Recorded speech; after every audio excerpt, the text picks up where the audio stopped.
Hello बच्चों, आज हम पौधों में उत्सर्जन यानी कि एक्सक्रीशन के बारे में जानेंगे। जैसा कि आप जानते हैं कि मनुष्य और दूसरे जानवर अपने शरीर से हानिकारक अपशिष्ट पदार्थों को अपने शरीर से मूत्र यानी कि यूरिन के रूप में बाहर निकालते हैं। पौधे भी तो सजीव हैं, इसलिए इनमें भी विभिन्न प्रक्रियाओं के द्वारा अपशिष्ट पदार्थ उत्पन्न होते हैं। पौधों को भी इन्हें बाहर निकालने की जरूरत होती है, लेकिन पौधे तो यूरिनेट नहीं करते, तो फिर ये किस तरह इन हानिकारक अपशिष्टों को बाहर निकालते हैं?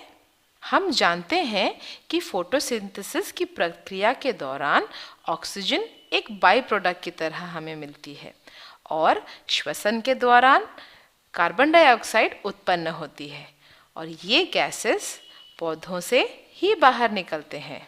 पौधे कार्बन डाइऑक्साइड ऑक्सीजन को पत्तियों में मौजूद स्टोमेटा के द्वारा बाहर निकालते हैं। जड़ों द्वारा अवशोषित अतिरिक्त पानी भी वाष्पोत्सर्जन में स्टोमेटा के द्वारा बाहर निकाली जाती है।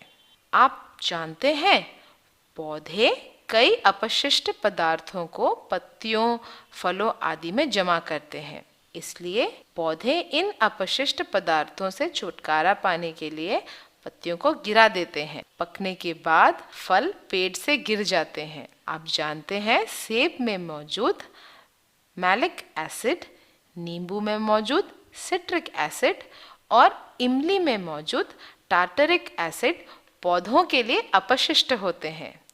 तो हमने ये देखा कि कुछ पौधे अपने अपशिष्ट फलों के रूप में जमा कर लेते हैं, लेकिन आप अगर गौर करो बच्चों, तो आप पाओगे कि पौधों के लिए जो अपशिष्ट है वो हमारे लिए बहुत उपयोगी होते हैं।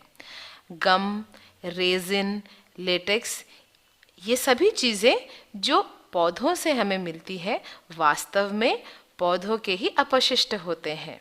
रबर हमें रबर के पेड़ के लेटेक्स से मिलता है। ये अपशिष्ट रबर के पौधों की छाल में एक द्रव्य की तरह निकलता है, जिन्हें हम लेटेक्स कहते हैं।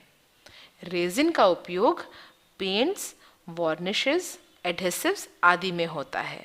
ये पाइन ट्री जैसे पौधों से गाढ़े चिपचिपे पदार्थ के रूप में रिसते रहते हैं। इसके अतिरिक्त पौधों की जड़ें भी कई बार अपशिष्ट पदार्थ उत्सर्जित करती है। तो चलिए बच्चों, आज हमने क्या सीखा है उसे एक बार हम फिर संक्षिप्त में देखते हैं। पौधे अपशिष्ट पदार्थों का उत्सर्जन कैसे करते हैं भला? बिल्कुल सही, वे गैसेस, वेस्ट को जैसे कि कार्बन डाइऑक्साइड और फोटोसिंथेसिस के बाई प्रोडक्ट यानी कि ऑक्सीजन को स्टोमेटा के द्वारा बाहर निकालते हैं। ये अतिरिक्त पानी को भी वाष्पोत्सर्जन की प्रक्रिया द्वारा स्टोमेटा से बाहर निकालते हैं। पौधे अपनी पुरानी पत्तियां गिराते हैं। कुछ अपशिष्ट पदार्थों को फलों में संग्रहित भी करते हैं। अपशिष्ट रिश्ते भी हैं, लेटेक्स और रेजिन जैसे। तो पौधों के उत्सर्जन यानी कि एक्सक्रीशन के बारे में आज के दिन बस इतना ही बच्चों। Bye bye.